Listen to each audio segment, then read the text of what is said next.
Got breaking news out of college hoops where Kentucky's John Calipari is nearing an agreement to become the next head coach of the Arkansas Razorbacks. That's the latest from our Matt Norlander.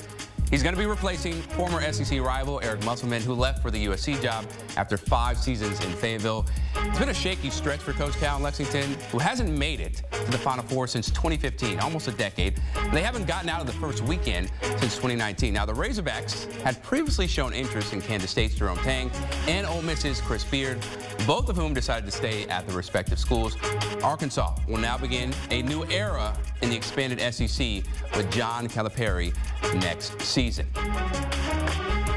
And for more, we bring in CBS Sports college sports writer David Cobb. And David, this is crazy. Let me just say it flat out. On the eve of the national championship game between Purdue and UConn, a team that is trying to go back-to-back in the Huskies. We know Purdue is trying to make history.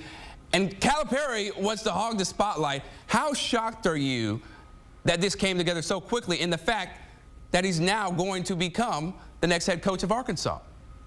Yeah, it's stunning. It is shocking. And I like that you used the word hog there to talk about Calipari in the spotlight, because he's going to be calling the Hogs in Fayetteville, Arkansas next season. It's unfathomable just to see him sort of recommit to Kentucky after the season and then sort of lurk in the shadows for an opening to come about that he was interested in. The timing of it, the way it played out, the fact that he's escaping Lexington without being fired. It's sort of the plot twist I'm not sure we all expected when Kentucky lost to Oakland in the first round of the NCAA tournament. Yeah, for sure.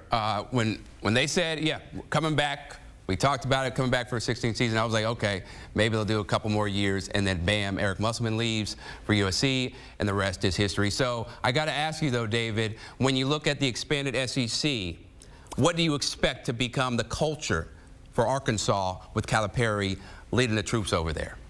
Well, it's interesting. If you go and look at the way Eric Musselman recruited over there, his reputation was built on the ability to bring in the high-level transfer, but he did a really good job in high school recruiting at Arkansas as well. So in a sense, the level of talent I expect to remain close to the same at Arkansas, which then sort of brings into question Calipari's bona fides as an X's and O's coach.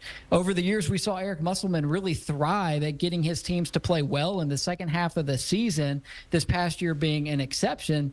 And what do we really hang John Calipari's hat on right now when it comes to the X's and O's and the schematics of the sport? Because I think the talent level that he's going to get there will be comparable to what Eric Musselman had.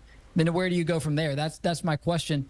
How does this work out on the court for John Calipari with this late career rebirth? Do you think he's going to be still leading that one-and-done charge where he gets really high-level recruits, #1 recruiting class? He had the #1 recruiting class this past season, right? Rob Dillingham, Reed Shepherd, DJ Wagner, and of course, it didn't lead to a Final Four, let alone the second weekend. So do you expect him to recruit the same way?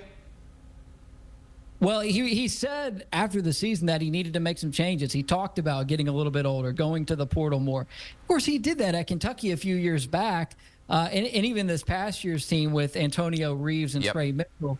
I think John Calipari understands, though, that in this era, you need to have the right mix. And so he's got a stud class signed at Kentucky. We'll see how many of those guys follow him to Arkansas. But it's got to be a mix. I think some of the things John Calipari said after the season suggested he realizes that. And then you got to consider what Arkansas can do for him from an NIL perspective, which all the early reporting from Matt Norlander and others is that they're going to be robust on the NIL side, which suggests to me that, yeah, they're going to get into the transfer game as well. I think John Calipari has learned his lesson on that front. We'll see. Yeah, that's the name of the game when you look at how things are going in college sports, specifically college basketball.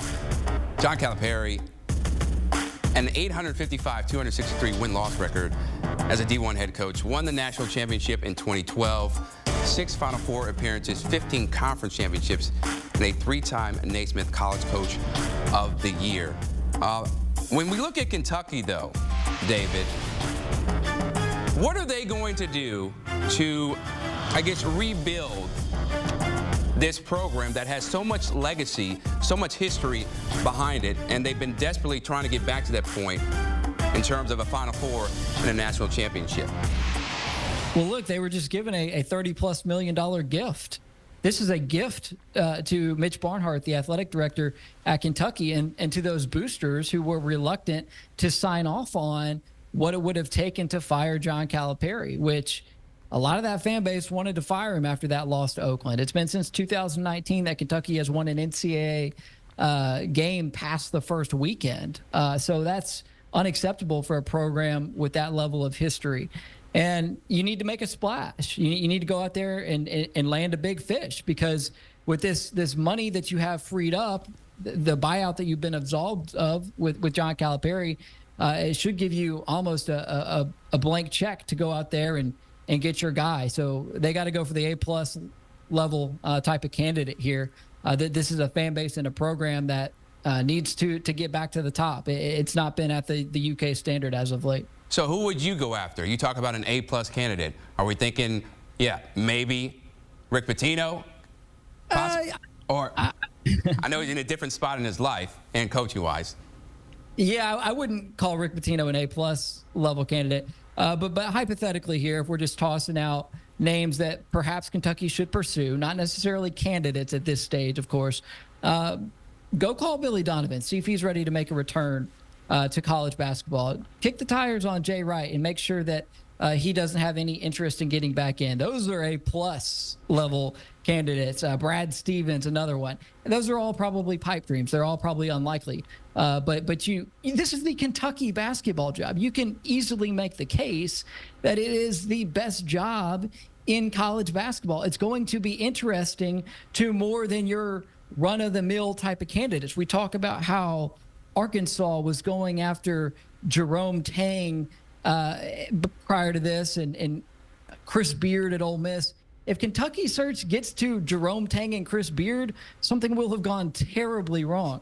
There are coaches, I'm sure, who in this cycle have already turned down other opportunities, who might all of a sudden put their antenna back up now that this one is available. And so if you look at what Arkansas did in hiring within conference and plucking John Calipari, if Kentucky wants to go in conference, I think the name that you got to look at is Nate Oates, who just led Alabama to its first Final Four appearance in program history. Yeah, that'll be fun to see who they end up deciding on. But like you said, there are a lot of good candidates out there, maybe some pipe dreams. But I would sign up for a Jay Wright coaching the Kentucky Wildcats for sure, or Billy Donovan, because we know what he did with Florida. We appreciate it so much, David. Yeah, thank you. All right, up next, we'll have more reaction with Adam Finkelstein joining us to talk about John Calipari moving on from Kentucky and heading to Fayetteville to coach the Razorbacks. What a move for Arkansas.